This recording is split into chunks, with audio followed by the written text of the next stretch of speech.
ఎక్కిన కాడికి పోతుంది అంటారు. ఒక అర్ధ గంట సేపు రేవంత్ రెడ్డికి సీట్ మీదకి వెళ్ళి బయటికి వెళ్ళి మనం చూసుకుందాం అంతే.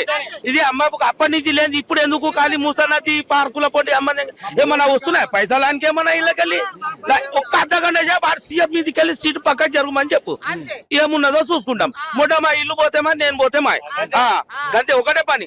పోతుందంటే పుణ్యానికి పోదా. గవర్నమెంట్ ఇల్లు ఇచ్చిన వాళ్ళే పోయి ఆడ ఉంటలేరు, గవర్నమెంట్ ఇల్లు ఎవడు పోయి ఉంటాడు?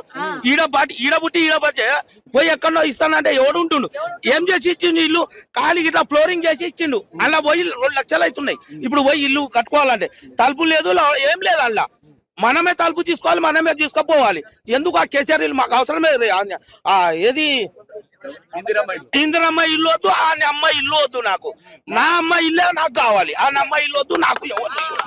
నా అమ్మ ఇల్లు నాకు కావాలి. ఆయన అమ్మ ఆడు పుట్టిన ఇందిరమ్మ పుట్టినప్పుడు ఇటు పుట్టిండా లంచా కొడుకు పుట్టినాడు ఇందిరమ్మ.